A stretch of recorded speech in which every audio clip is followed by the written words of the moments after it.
viewers. Tom Miner back again. This is actually day 5 of my 30-day water fast attempt. I'm still calling it an attempt right now because yesterday it almost did me in.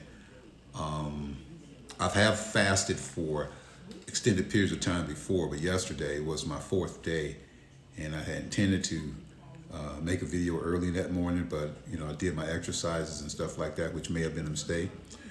But by the end of the day, I was just wiped, and then I went to sleep, and next thing you know, it was morning.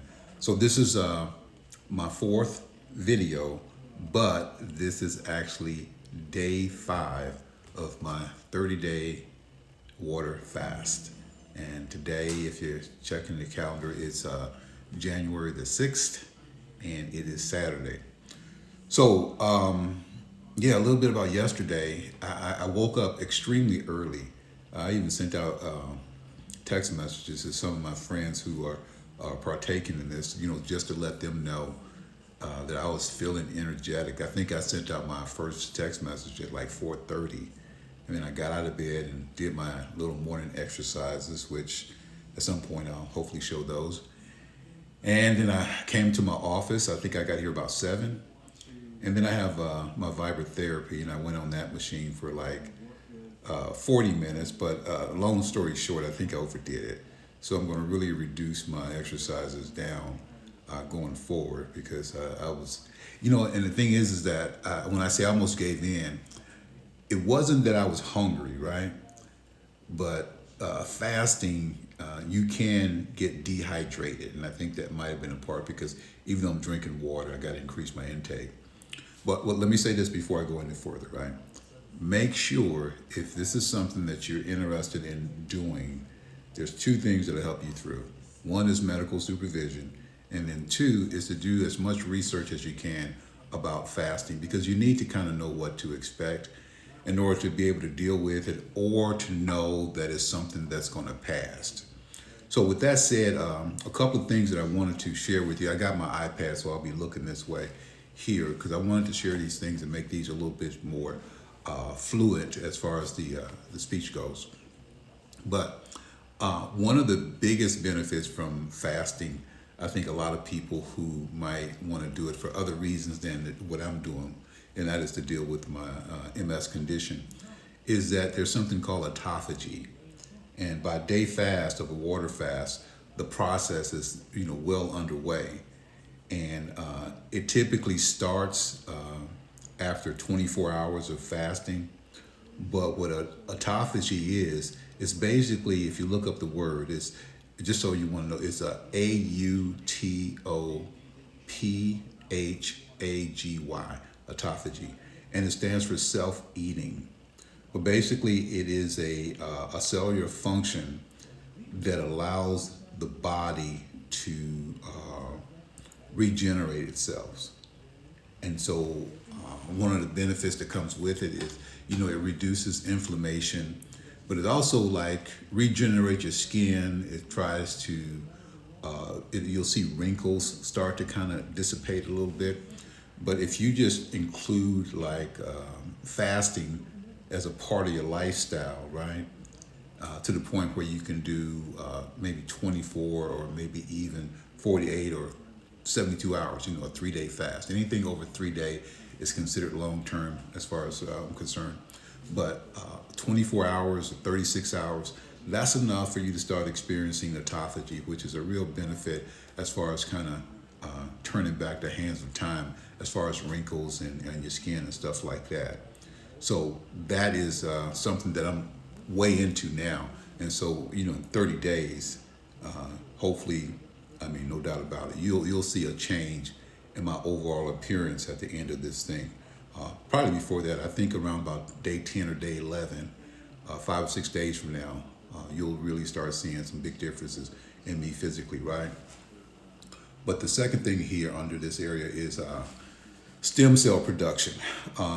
As I mentioned earlier, my primary reason for doing this is because I want to deal with my situation involving MS. And a while back, when I first got diagnosed in 2015, I went to Mexico to a clinic there that was promoting stem cells. And from all the literature and even doctors agree that stem cells are a way to deal with a lot of conditions. And I wanted some. So I don't think it worked. I mean, I went there and I think I did about 6 weeks at this clinic at like $7,000 a week. It was credit card, so I'm not rich or anything like that. But through fasting, typically after 3 days, that's when the body, according to my research, it releases stem cells.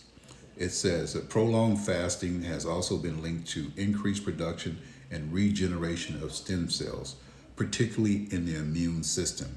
And that's what I'm dealing with, is autoimmune disease, primary progressive multiple sclerosis.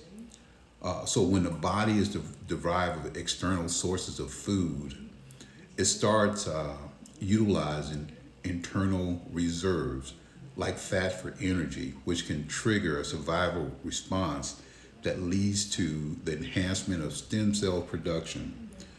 These stem cells are essential for repairing and rejuvenating tissues, potentially leading to health improving outcome. That is what I'm seeking, right? And so if 3 days is when it starts, you can imagine the level of stem cell production and release that would happen in a 30-day fast.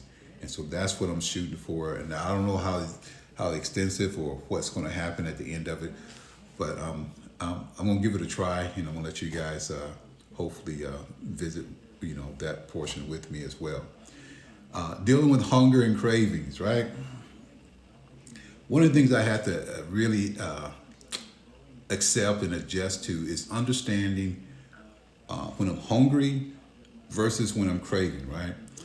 I think very few people would readily admit that they have a food addiction.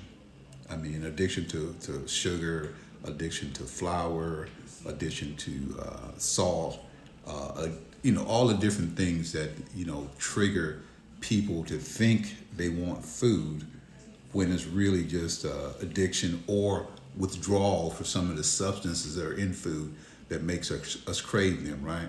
So when you're going through fasting, you'll feel cravings, you'll feel dizziness, you'll feel hunger sensations, but it's hard to prepare you for it until you actually get there. But those things will pass. They will pass.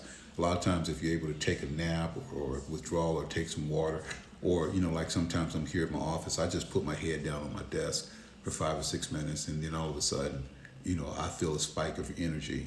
So with dealing with those true hunger pains versus psychological food cravings is one of the things that you would have to kind of get through.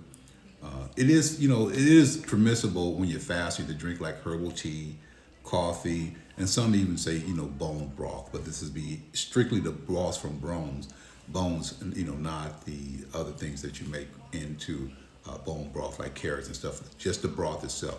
So that'll kind of help you deal with the cravings that you have to deal with. And then the other thing too is that electrolytes, right? With me being in my 5th day of fasting at this point right now, most of my electrolytes have been depleted, right? When you urinate, that's when you release electrolytes. And so what you want to do is that you want to replace those electrolytes, right? You want to put little salts, or you can get tablets and stuff like that. But it's real important for you to maintain your electrolytes in your body. And then also too, again, if I haven't said it before, I'm gonna say it again. Please do not attempt what I'm doing, and that is a long-term fast. And long-term is anything more than 3 days without medical supervision. My doctor, he knows what I'm doing. I mean, he's actually going to be watching and follow me as well, because he's excited to see. Because I don't think anyone has ever, at least publicly, attempted to fast for 30 days like I'm doing to be able to deal with a medical condition, and primarily multiple sclerosis. But based upon my research, you could use fasting not necessarily, as long as I'm doing it, but other forms of fasting to help you deal with and correct your immune systems. It is one of the best kept secrets out there. And guess what? It doesn't cost you anything. And when I first started hearing about fasting, the biggest price that you would have to pay is the price of discipline. To exist in our world that we live in, everything is based around food, drinking, eating, smoking, and all that. And I'm not saying that's wrong, but you have to understand, or you have to admit that the body needs to have an opportunity to do the things that it needs to do to maintenance itself, right? And it can't maintenance itself if it's constantly intaking and trying to digest food, especially if the foods are bad foods, you know what I mean? Don't get me wrong, if you can wolf down a lot of salads, that's going to be good for you, right? But if your primary thing are hamburgers, Snickers, which I used to be a big fan of, potato chips, sodas, excess meats and stuff like that, you're your worst enemy. I mean, you're dying one bite at a time. So, what I'm going to do, I'm probably going to start posting at least one or two videos. Two videos a day, one in the mornings and one in the evening. Because for me to get to this level of fasting that I'm at right now, it took a whole lot of information. Because your family, your friends, and even your physician is probably going to not be 100% supportive, because the information is still coming out, right? But it's hard to take away it's impossible to take away my experience, because I started doing this thing with juice fasting, and then I looked at information about water fasting. And when I figured out, or when I found out through the literature that it's possible to get the production of stem cells, I was all in, because that's one thing that I have a lot of different people who say that, yeah, if you can access stem cells, right, that would be the one thing that could allow you to regenerate yourself. So this one is a little bit longer than my last videos, and they're probably gonna get longer because you get long-winded when you fast. Your mind become clearer, your thoughts become more focused, and with day 5 behind me, I'm getting excited because second, third day, typically are the toughest. But I tell you what, the 5th day, which was yesterday, was my toughest. So tomorrow, Sunday, will be day 6. It's about 3:20 here where I'm at. So today is pretty much a wrap. I mean, I didn't got through this point. I might have some difficult times a couple hours from now, something like that. But yeah, I'll be able to sleep good. And one thing about a fasting sleep, when you go to sleep when you're in a fasted state, the next morning you wake up, it's a unique experience. It's hard to describe, but I'm gonna keep on trying to in these videos that I'll be doing here coming up. But it is it's worth it. It is truly worth it, and it would allow you to also deal with your mental health issues if you have any, right? Because when you're fasting, like I am, you spend a lot of time dealing with yourself, thinking about your issues, and really, really trying to negotiate with yourself to be able to get through another day, another hour, to complete your fasting goal. So with that, I'm signing off. Tom Miner. I'll be posting another one tomorrow, day 6. Adios.